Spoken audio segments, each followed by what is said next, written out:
नमस्कार शेतकरी बांधवांनो, काल आंबेगाव परिसर मंचर कळम या ठिकाणी गारांचा पाऊस झालेला आहे.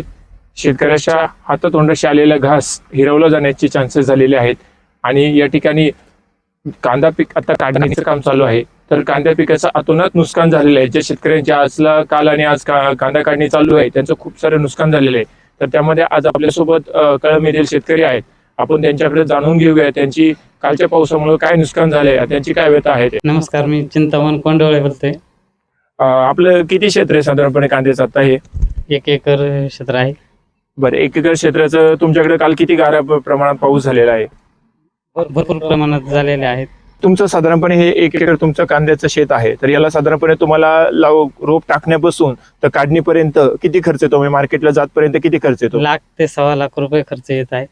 बरं, आता आज जे कालचं पावसामुळे तुमचं नुकसान झालेलं आहे, तर त्याच्यातून एवढं लाख रुपयापर्यंत उत्पन्न भेटेल का तुम्हाला? नाही होऊ शकत. मग काय किती नुकसान होईल साधारणपणे तुमचं आता हे? 70-80 हजारापर्यंत. ओके, म्हणजे साधारणपणे जो खर्च झाला शेतकऱ्याचा 1.25 लाख रुपये, त्याच्यात 50%च त्यांना जो उत्पन्न भेटणार आहे किंवा जेवढा खर्च झाला त्यातले फक्त 50%च त्यांचा वसूल होणार आहे. तर आता हे शेतकऱ्याचा साधारणपणे 1 ते 1.25 लाख रुपये खर्च झालेला आहे आणि जर आज तो मार्केटला विकायला घेऊन गेलं तर त्याला काही मोल भेटणार नाही. त्याचं कवडी मोलाने त्याला द्यावं लागणार आहे. त्याचं कारण असं आहे की तो कांदा पावसाने भिजलेला, आपल्याला माहिती आहे शेतीमाल पावसाने भिजल्यानंतर नाशवून तो खराब होण्याचे चान्सेस आहे. तो खराब होणार आहे आणि हा कांदा आता साठवणेही शक्य नाही, कारण तो पावसामुळे भिजलेल्या गारांचा पाऊस त्याला लागलेला आहे. तर आपण त्या शेतकऱ्याला विचारू की यांनी जेव्हा काल कांदा काढत होते त्यावेळेला अचानक हा अवकाळी पाऊस आलेला आहे, गारा पडलेला आहे. तर त्यांच्या साधारणतः तुमच्याकडे काल किती माणसं होते कांदा काढायला? 12 ते 13 माणसं होती. बरं, 12 ते 13 माणसं काल कांदा काढत होती. आणि काल कुठल्या वेळेला पाऊस आला होता? साधारणपणे 4-5 वाजता पाऊस. बरोबर, म्हणजे साधारणपणे 4-5 वाजता पाऊस आला होता.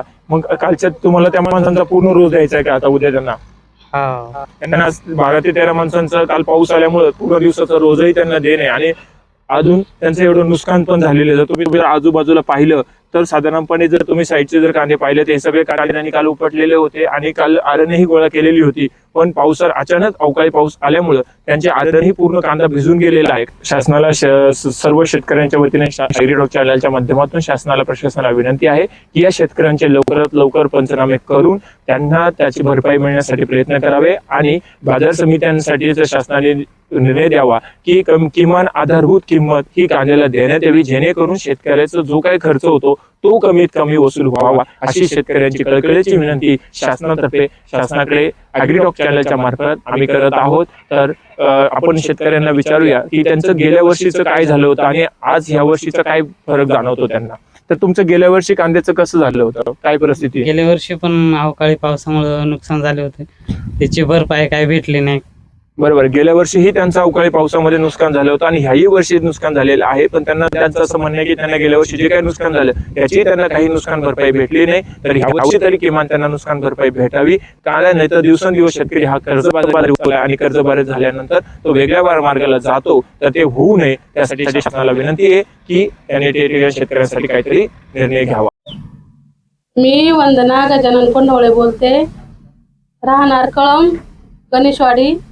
हा कांदा आम्हाला काल काढायचा होता, अवकाळी पावसामुळं पाणी साठलं. आता हा कांदा काढायचा याचा नाही राहिला. सरकारने आम्हाला नुकसान भरपाई द्यावी. ओके, तर नमस्कार वहिनी, काल तुमच्याकडे पाऊस झालेला आहे, तर तुमचं काय नुकसान झालंय? माझे नाव मंगल भानुदास बालेराव, राहणार कळम गणेशवाडी. या ठिकाणी आमचे जवळजवळ 2 एकर कांदे आहेत. त्या कांद्याचे पाणी सोडून 15 दिवस झालेले आहे, तरी आम्ही काढायच्या ह्या विचारामध्ये माणसं पाहत होतो. तर अचानक असा गाराचा अवकाळी पाऊस आला, असा पाऊस आला की वावरामध्ये पूर्ण पाणीच साठलं. त्यामुळे आमच्या ह्या कांद्याची सरकारने दखल घ्यावा किंवा भरपाई द्यावा, शेतकऱ्यांचा विचार करावा. दरच वर्षी हा प्रकार घडतोय. गारांचा पाऊस होतो, कांदा काढायला आला का पाऊस येतो, माणसं मजुरी भरली जातात, कांद्याचे पैसे होत नाही, बराकीट टाकले तरी भिजलेला कांदा हा टिकत नाही. तर दरच वर्षी असं होतंय. तर सरकारने याची दखल घ्यावी अशी आम्ही विनंती शेतकरी सरकारला करतो. तुम्हाला शेतकऱ्यांनी शासनाने तुमची दखल घ्यावी म्हणजे नक्की तुम्हाला काय हमी भाव हवा आहे की तुम्हाला काही मदत हवी शासनाकडून? मदतीचा मध्ये 4 रुपये देऊन शेतकऱ्याला उपयोग नाही. आमचा कांद्याला हा हमीच भाव पाहिजे. आम्ही कष्ट करून घाम गाळतो, आणि कष्ट करतून हे 2 रुपये आमच्या हातात येत नाही. आम्ही भाव दिला तर 2 रुपये आमच्या हातात पडतील आणि मदत दिली तर 4 दिवसाची असून त्यामध्ये आम्हाला काही उपयोग नाही.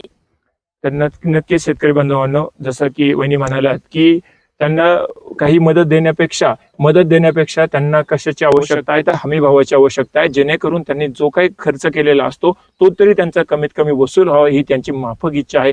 तर शेतकऱ्यांच्या वतीनं आपण सरकारला आव्हान करू इच्छितो की तुम्ही मदत न करता शेतकऱ्यांना एक हमी भाव द्यावा, जेणेकरून शेतकऱ्याचा कमीत कमी जो त्यांनी खर्च केलेला असतो तो तरी त्याचा निघेल. काल जो अवकाळी पाऊस झाला, गारांचा पाऊस झालेला आहे, वाऱ्याचा पाऊस झालेला आहे, या ठिकाणी जेवढी उभी पिकं होती ती सपाट झालेली आहे.